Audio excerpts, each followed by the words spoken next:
আসসালামু আলাইকুম এভরিওয়ান। আজকে আমি নিয়ে এসেছি আলু দিয়ে তৈরি খুবই দারুণ একটি রেসিপি। একটি মাত্র উপকরণ দিয়েই এই রেসিপিটি আপনারা ঘরে তৈরি করে ফেলতে পারবেন। এটি খেতেও কিন্তু খুবই ক্রাঞ্চি। এখানে আমি দুইটি বড় সাইজের আলু নিয়ে নিয়েছি। আপনারা চাইলে আরও বেশি আলু নিয়ে নিতে পারেন। এখন আমি আলু থেকে খোসা ছাড়িয়ে নিচ্ছি। আলু দিয়ে তৈরি এই রেসিপিটি বানানো কিন্তু খুবই সোজা। আমার আলুগুলো খোসা ছাড়িয়ে নেওয়া হয়ে গিয়েছে। এখন আমি আলুগুলোকে কেটে নিব, কারণ আলুগুলো আগে থেকে কেটে নিলে সেদ্ধ হতে কম সময় লাগবে, খুব তাড়াতাড়ি এগুলো সেদ্ধ হয়ে যাবে। আমি আলুগুলো সব কেটে নিয়েছি। এখানে আমার আলুগুলো কাটা হয়ে গিয়েছে। এখন আমি এগুলো ভালো করে ধুয়ে একটি চুলায় কড়াইতে গরম পানি দিয়ে দিয়েছি। গরম পানিতে এগুলো আমি সেদ্ধ হতে দিয়েছি। আমি আলুগুলোকে প্রায় 15 থেকে 20 মিনিটের মধ্যে সেদ্ধ করে নিয়েছি। আপনারা আলুগুলোকে তুলে ফেলার আগে একবার চেক করে দেখবেন এগুলো ভালো করে সেদ্ধ হয়েছে কিনা। যদি সেদ্ধ হয়ে যায় তাহলে পানি থেকে তুলে ফেলবেন। আমার আলুগুলো সেদ্ধ হয়ে গিয়েছে। এখন আমি একটা চামচের সাহায্যে আলুগুলোকে ম্যাশ করে নিচ্ছি। আলুগুলো খুব ভালোভাবে ম্যাশ করে নিতে হবে।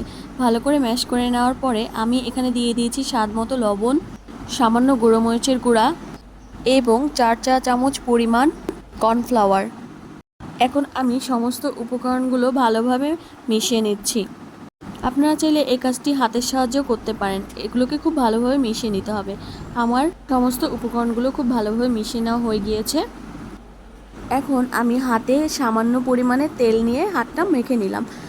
এখন সামান্য কিছু আলু নিয়ে এই আলুগুলোকে বলের মতো করে গোল গোল করে এভাবে তৈরি করে ফেলবো।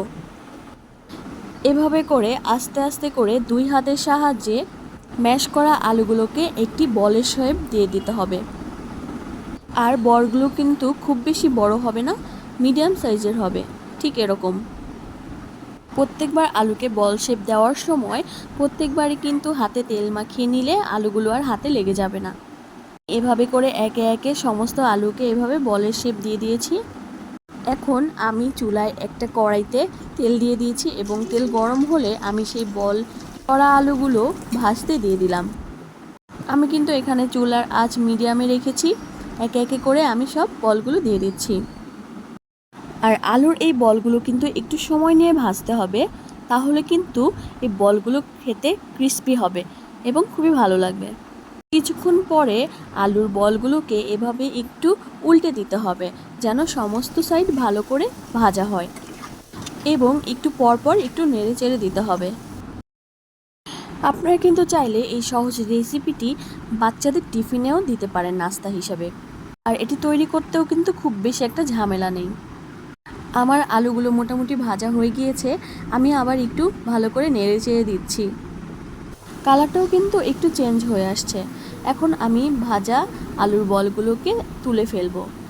এটা কিন্তু খেতে খুবই দারুণ হয়েছিল। আমি এগুলো সব একটা প্লেটে রাখছি এবং দেখুন কালারটা কিন্তু খুবই সুন্দর লাগছে দেখতে এবং খুবই কিন্তু ক্রিস্পিও হয়েছে।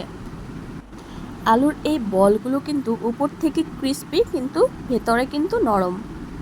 আপনারাও চাইলে এভাবে সকাল কিংবা বিকালের নাস্তায় এই সহজ এই রেসিপিটি তৈরি করে ফেলতে পারেন।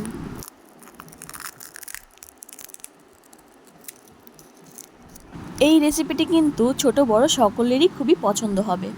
ভিডিওটি দেখার জন্য ধন্যবাদ সবাইকে। আল্লাহ হাফেজ।